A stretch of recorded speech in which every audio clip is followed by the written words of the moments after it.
Bueno, y estamos en este tema, que es un tema que en verdad no sé cómo llegamos aquí. No sé por qué nadie hace nada. 20 reformas el fin de semana, aprobadas en 5 horas. Madruguete en puente a los mexicanos. Porque no se puede decir de otra manera. Fue un madruguete. Mientras todos andaban en el puente descansando, acá en el Senado se juntó la trifulca. ¿Y quién más que Indira, que estuvo ahí presente para contarnos lo sucedido y lo preocupante que es esto y qué sigue? ¿Y por qué nadie está haciendo algo más? ¿Y qué viviste ahí? Qué noche tan oscura. Pienso que de todos los días que he participado en discusiones y en votaciones en el Senado, nunca una como esta. Y precisamente porque el Senado representa una expresión democrática de pluralidad, ahí hay diferentes partidos políticos, personalidades, trayectorias.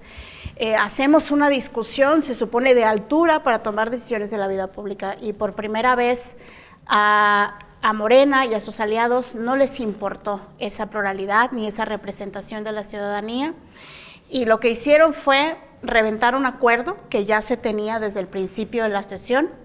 Y al momento de que esto pasa, lo segundo que sucede cuando no se hace bien política es que aparece la violencia. Entonces, prácticamente tomamos la tribuna, el bloque de contención, porque un senador de Morena estaba violentando a nuestras compañeras que en su libertad, porque todos ahí tenemos derecho, pusieron una manta precisamente por la ruptura del acuerdo que se tenía, que era designar al comisionado del INAI, y al momento en que eso sucede, aparece la violencia y obviamente las mujeres del Senado no íbamos a permitir que pasara mayores. Entonces todas las del bloque de contención tomamos la tribuna junto con nuestros compañeros, y lo que sucedió después fue una torpeza de decisiones, porque al final del día eso se tiene que hacer en coordinación. La Junta de Coordinación Política son las personas que toman las decisiones, y al no tener una conciliación, pues obviamente que tomamos esa tribuna por horas, si no es que por un par de días, casi 30 horas,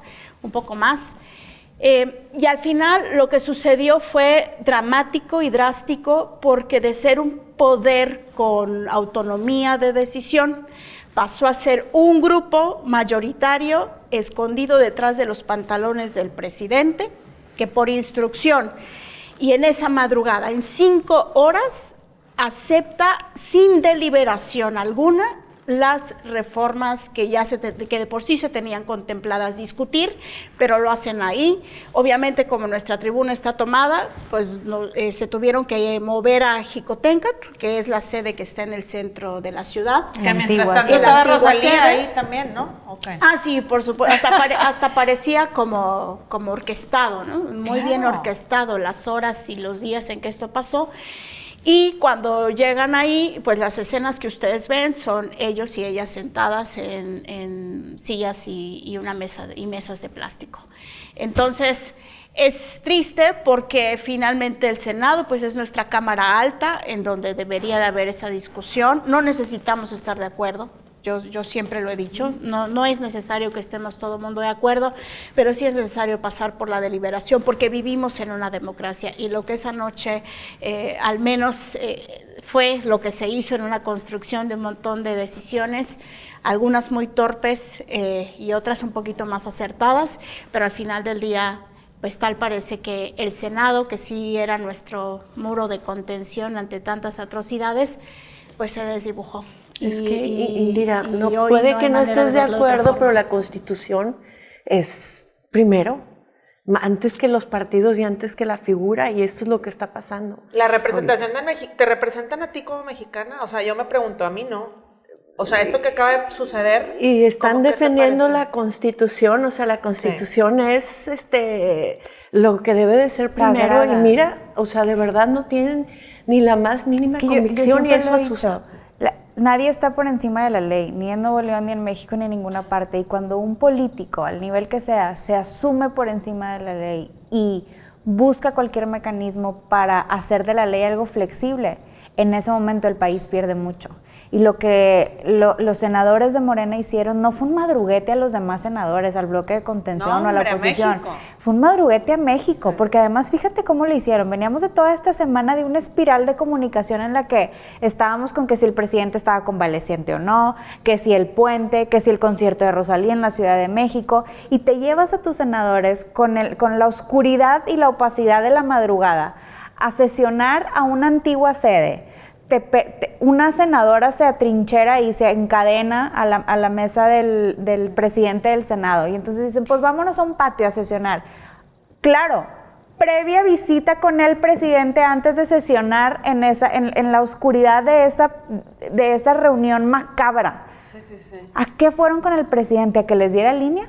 ¿A que les dijera qué? ¿A motivarlos a la ilegalidad? Claro, y les dio línea desde antes. Pero a la ilegalidad, o sea, ni siquiera es motivarte para hacer algo bueno, es motivarte para hacer algo con la oscuridad de la noche, de la falta de transparencia, de la opacidad, de la violación de leyes. ¿No?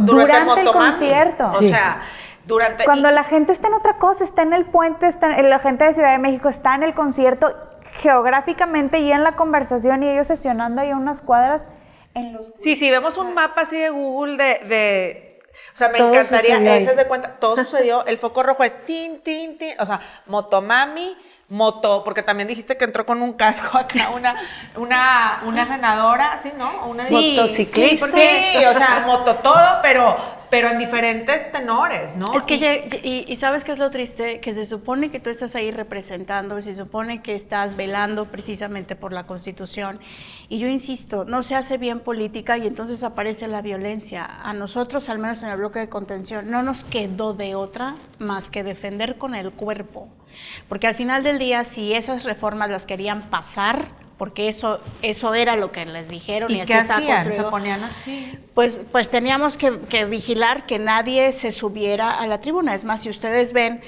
cuando Armenta llega, precisamente porque ya se los va a llevar a levantar sesión, que nada más tiene 64, es decir, nosotros necesitamos 65 senadores y senadoras para hacer quórum.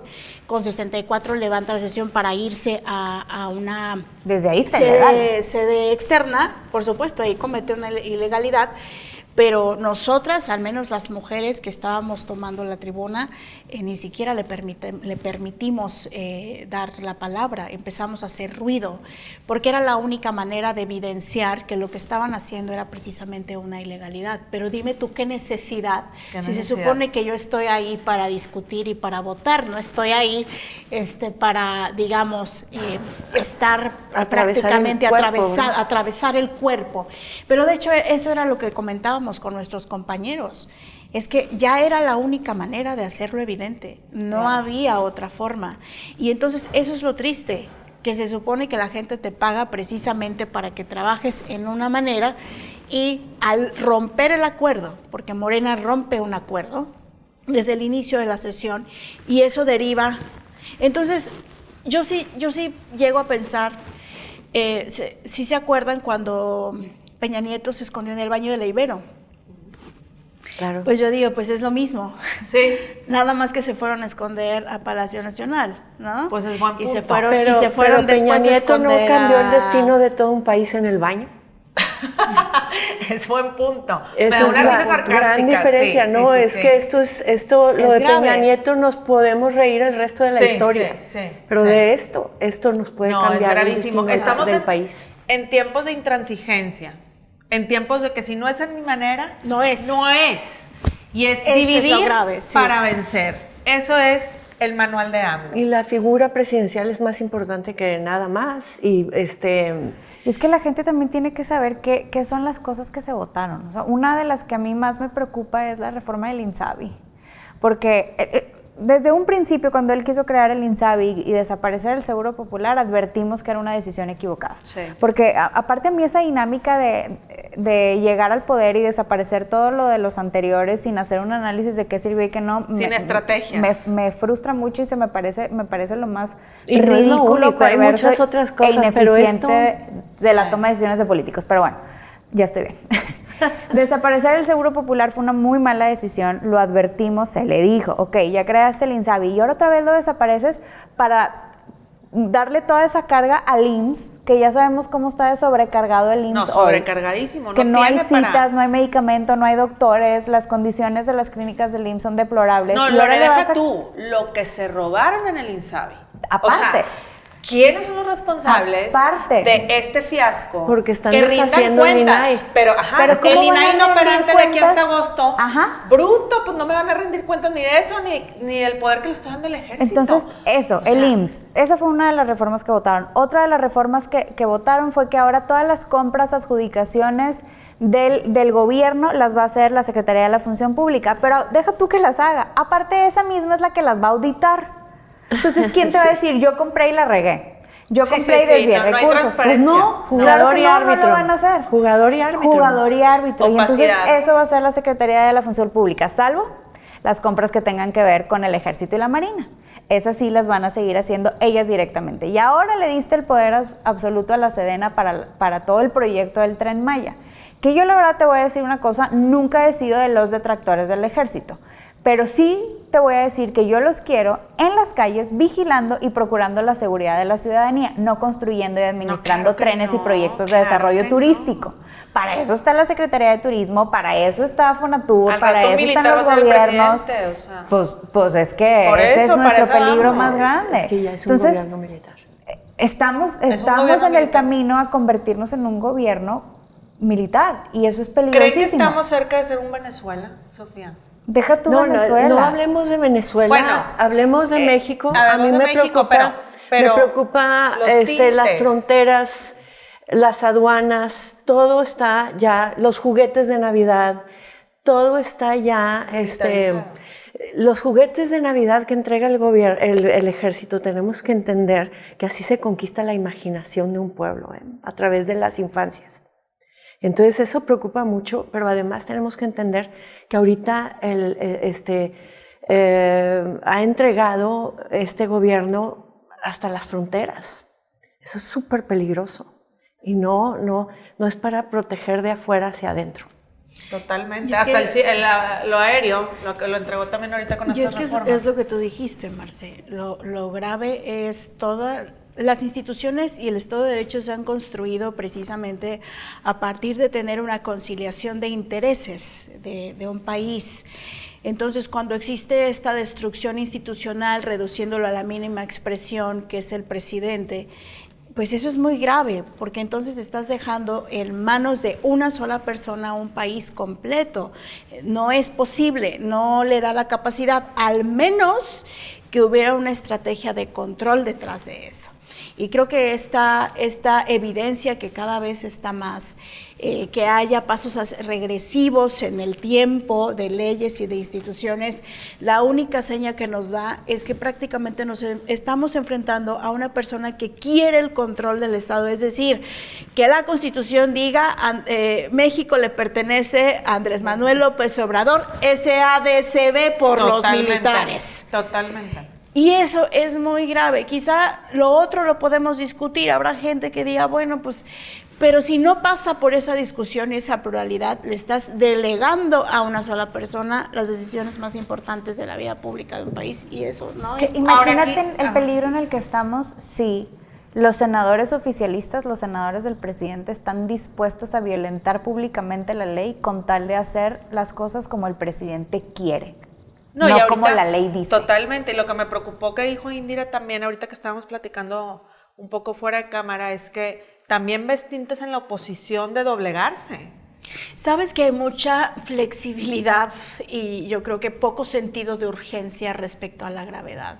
Aunque yo sé perfectamente que el quehacer político es mantener de cierta manera la estabilidad para hacer los acuerdos, pero yo sí soy de las personas que piensa que cuando la contraparte es como un divorcio. Totalmente. Cuando la contraparte no se quiere conciliar, pues tú no, o sea, tú no te vas puedes, a dejar, ¿sabes? No puedes, como quien dice, ponerte de pechito. Entonces también es un llamado al bloque de contención.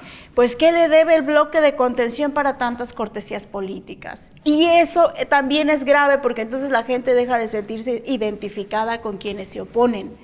Entonces, hoy vivimos dos crisis al mismo tiempo. La crisis dada por una persona que quiere el control, que es el presidente de la República, y la crisis que también existe en el bloque de contención.